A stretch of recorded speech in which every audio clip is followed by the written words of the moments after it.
Okay, देखिए ये question IIT JEE 1991 में कभी पूछा गया था।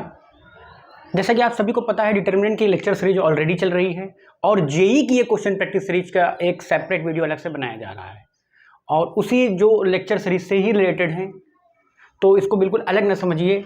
क्योंकि हम समय ज़्यादा वीडियो मेरा लंबा ना हो, तो इस वजह से हम क्या करते हैं कि जेई के क्वेश्चन सेपरेट, जेई के जो क्वेश्चन उस चैप्टर से रिलेटेड जितने भी क्वेश्चन आए हुए हैं जेई में, तो उसका हम अलग से वीडियो बना करके, सेपरेट वीडियो बना करके अपलोड करते हैं।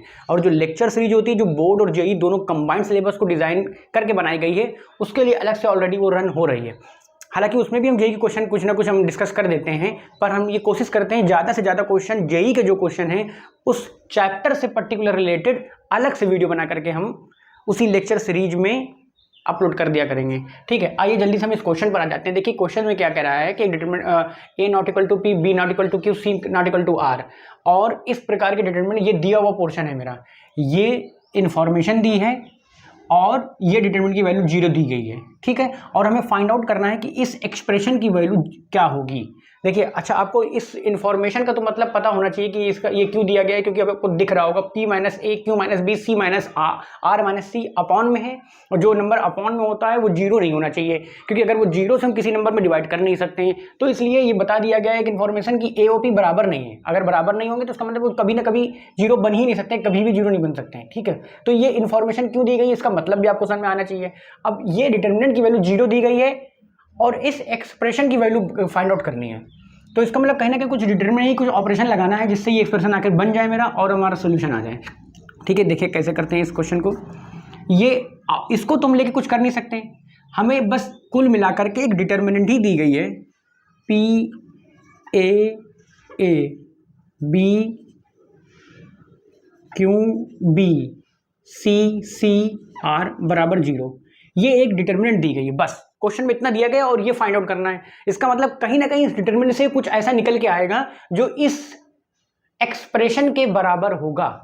फिर हम देखते हैं कि कैसे वैल्यू निकल के आती है, यानी कि हम इस डिटरमिनेंट की मदद से क्या हम इस एक्सप्रेशन को बना सकते हैं। इस प्रकार के क्वेश्चनों को करने का क्या तरीका होता है, जो एक्सप्रेशन पूछ रहा होता है डिटरमिनेंट में उसी को देखते हुए ही ऑपरेशन लगाते हैं, तभी ये डिटरमिनेंट, जो कि आपको पता है लेक्चर नंबर 1 बताया कि डिटरमिनेंट क्या होती है। डिटरमिनेंट एक एक्सप्रेशन को व्यक्त करने का दूसरा एक तरीका हो गया है।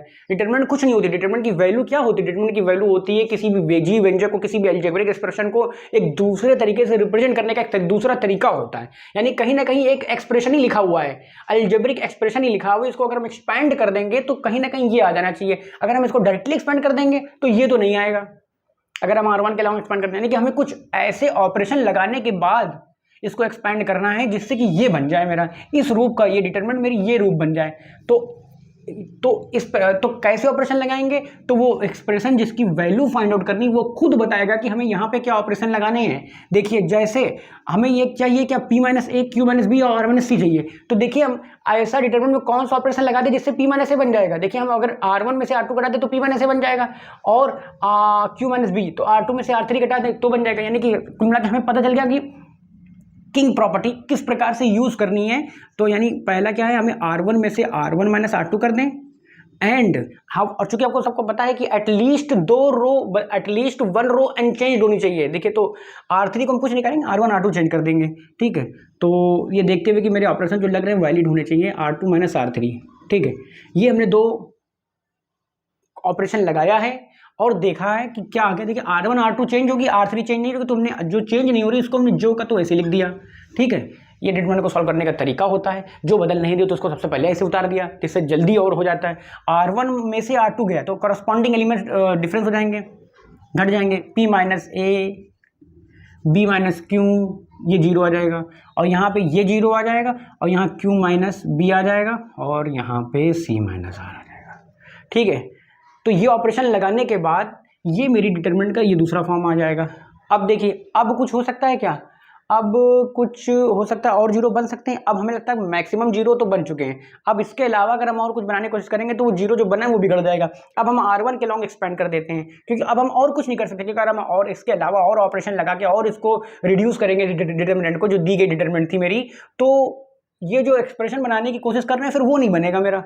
तो ठीक है, अब हम R1 के लॉन्ग एक्सपैंड R1 यहाँ पे लिख लेंगे। R1 के लॉन्ग एक्सपैंड करने पर जब हम R1 के लॉन्ग एक्सपैंड करेंगे तो P माइनस ए एक ब्रैकेट में आएगा, देखो प्लस माइनस प्लस होता है, ठीक है, इसके तो मतलब नहीं, तो P माइनस ए, तो ये कॉलम ये रो डिलीट, तो R Q minus B minus का B C माइनस R ये आ जाएगा, और ये माइनस का B माइनस Q, ठीक है, तो ये कॉलम डिलीट, ये रो डिलीट। अब आप सबको खोलना आना चाहिए डिटरमिनेंट को कैसे खोलते हैं, लेक्चर नंबर 1 और 2 3 में बता चुके हैं हम, ठीक है। अब हम यहाँ पे एक्सपैंड करना नहीं बताएंगे, R1 के अलावा कैसे एक्सपैंड करते हैं डिटरमिनेंट को, ठीक है, तो वो आपको पता होना चाहिए, इतनी तो उम्मीद लगा सकते हैं आपसे, ठीक है। माइनस का A C माइनस R ये ब्रैकेट बंद बराबर 0, ठीक है।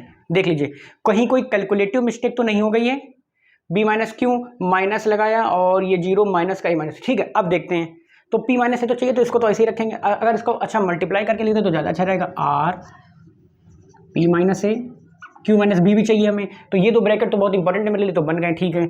अब इसको हम अंदर रखेंगे, माइनस का B P माइनस ए, अच्छा C माइनस R चाहिए नहीं, R माइनस C चाहिए, तो अगर हम C माइनस R में से माइनस कॉमन ले लेंगे तो ये ब्रैकेट बन जाएगा R माइनस C, और यहाँ माइनस माइनस प्लस हो जाएगा, ठीक है। ये समझ में आना चाहिए ये स्टेप आपको, क्योंकि C माइनस R है, यहाँ पे R माइनस C चाहिए, तो माइनस कॉमन ले लेंगे तो माइनस माइनस C हो जाएगा प्लस, ये प्लस हो जाएगा तो R माइनस C आ जाएगा। और यहाँ पे देखिए C माइनस R तो नहीं चाहिए, देखिए एक माइनस यहाँ से आएगा कॉमन, डायरेक्ट कर देते हैं, B माइनस की तो नहीं, Q माइनस भी चाहिए, तो Q माइनस भी चाहिए तो यहाँ से माइनस कॉमन लेंगे तो माइनस माइनस C प्लस हो जाएगा, ठीक है, plus B minus Q plus Q minus B एक ब्रैकेट में, और यहाँ पे माइनस कॉमन लेंगे तो माइनस माइनस ये भी प्लस हो जाएगा, R माइनस C हो जाएगा यहाँ पे, ठीक है। और अब इसका मल्टीप्लाई करके लिख दो, अंदर इसका मल्टीप्लाई कर दो तो ये मेरे ब्रैकेट भी हट जाएंगे, ठीक है, और ये बराबर आ जाएगा 0, ठीक है। तो ठीक है, अब ये हो गए। अब देखिए हमें ये ऊपर तो नहीं चाहिए, ये हमें अपॉन में चाहिए, P minus A Q minus B type के जो ब्रैकेट्स हैं मेरे, ये अपॉन में चाहिए, तो उसके लिए क्या करेंगे, तो हम पूरे दोनों साइड हम P minus A Q minus B R minus C से मल्टीप्लाई करने पर, जब हम दोनों side P minus A Q minus B और R माइनस C से मल्टीप्लाई करेंगे तो यहाँ तो मल्टीप्लाई तो यहाँ तो 0 आ जाएगा, जब हम यहाँ से अपॉन में 0 को इससे डिवाइड करेंगे तो वो तो 0 ही आएगा, तो वहाँ लिखने की ज़रूरत है नहीं, वहाँ दिखाने की हमें ज़रूरत है नहीं, ठीक है।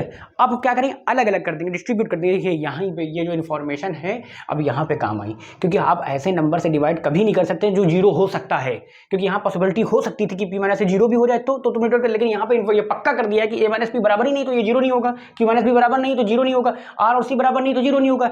ये जो स्टेप आपने किया है ना, वो ये इस देखिए इन्फॉर्मेशन को रिलेट करना भी सीखना आपको होगा। देखिए जैसे आपने यहाँ पे डिवाइड किया है, इसका मतलब ये है आप ये क्यों डिवाइड कर पा रहे हैं इन नंबरों से, क्योंकि ये इन्फॉर्मेशन दिए तभी ये स्टेप आगे हो पा रहा है, नहीं तो कभी जिंदगी में नहीं। अगर ये स्टेप यहाँ से हटा दें तो ये पूरा क्वेश्चन गलत हो जाएगा, सोल्यूशन हो नहीं पाएगा, ठीक है। ये बहुत इंपॉर्टेंट इन्फॉर्मेशन होती है छोटी सी, लेकिन इसको लोग एक्सप्लेन नहीं करते हैं कि ये इसका क्या मतलब होता है, कहाँ पर ये इन्फॉर्मेशन यूज में आई, यहाँ पर ये इन्फॉर्मेशन यूज में आई है, ठीक है। तो अगर हम इसको अलग अलग कर दें तो यहाँ से P minus A Q minus B cut जाएगा, तो नीचे बचेगा R upon R minus C, ठीक है। और इस ब्रैकेट, इस पूरे 3 ब्रैकेट को इसके नीचे लिखेंगे तो P माइनस ए कटेगा, R minus C R minus, तो B upon Q minus B बचेगा, B upon Q minus B बचेगा, ठीक है। और इसके नीचे लिखेंगे तो प्लस A अपॉन, अच्छा इसको यहाँ ना लिख करके हम यहाँ पे लिख देते हैं, R upon R minus C बचेगा, ठीक है, plus B upon Q minus B बचेगा। और इसके नीचे ये तीनों ब्रैकेट रखेंगे तो Q माइनस बी कट जाएगा, R माइनस C कट जाएगा, A अपॉन P माइनस से बचेगा, A अपॉन P माइनस से बचेगा बराबर 0, ठीक है। अब देखिए क्या इस टाइप का ब्रैकेट बन गए मेरे, हाँ नीचे तो आ गए पर ऊपर सब दिक्कत हो गई, ऊपर यहाँ P नहीं ना और यहाँ पर Q नहीं ना, देखिए देखते जाइए और बढ़ाते जाइए। अच्छा ऐसा क्या करेंगे, जैसे यहाँ पे अगर यहाँ पे दोनों पक्षों में +1 जोड़ दें यानी 2 जोड़ दें तो R अपॉन ये तो ब्रैकेट मेरा बन गया, इसमें कोई दिक्कत नहीं है, B upon Q minus B +1 plus A upon P minus A +1 बराबर 2, दोनों पक्षों में 2 जोड़ने पर, जब दोनों पक्षों में 2 जोड़ा तो +1 करके इधर हमने एक +1 जोड़ दिया, एक +1 इधर, इससे क्या हो जाएगा, देखिए जब हम इसको एलसीएम लेके थोड़ा सा सॉल्व करेंगे तो Q माइनस बी नीचे एलसीएम आएगा और एक Q माइनस बी ऊपर आ जाएगा, तो माइनस बी से माइनस बी कटेगा। अगर थोड़ा एक्सप्लेन कर दें और अच्छे से, R minus C plus Q minus B LCM लिया, ठीक है, यहाँ पे इस वन के साथ क्यू माइनस बी एलसीएम लिया, तो जिसका तो ये तो बी ऐसे ही आ जाएगा और यहाँ पे आ जाएगा प्लस क्यू माइनस बी, ठीक है। ऐसे ही यहाँ पे p माइनस ए एलसीएम लिया, ठीक है, तो ये तो ए ऐसे ही आ जाएगा यहाँ पे, और ये 1 है तो 1 के नीचे 1 लगाया तो उसका मल्टीप्लाई करो तो यहाँ पे आ जाएगा प्लस p माइनस ए बराबर 2, ठीक है। 1 से 1 ए से ए कटा, बी से बी कटा, तो यहाँ पे पूरा वैल्यू आ जाएगी R minus C plus Q upon Q minus B plus P upon P minus A बराबर 2। इसका फाइनल आंसर 2 आ जाएगा, ठीक है। सिर्फ और सिर्फ कैलकुलेशन थी, और इसमें थोड़ा सा ये स्टेप याद रखने वाले हो सकते हैं, जो प्रैक्टिस नहीं करेगा तो उसको तो लगेगा रटना पड़ेगा हमें, लेकिन जो विधिवत चलेगा, प्रॉपर लेक्चर सीरीज अटेंड करके ये वीडियो देख रहा होगा, तो उसको तो ये क्वेश्चन सॉल्व करने में कुछ भी प्रॉब्लम नहीं होगी, ठीक है। तो ये मेरा फाइनल इस एक्सप्रेशन की वैल्यू आ जाएगी 2। फिलहाल इस वीडियो में इतने रखते हैं, तब तक के लिए धन्यवाद।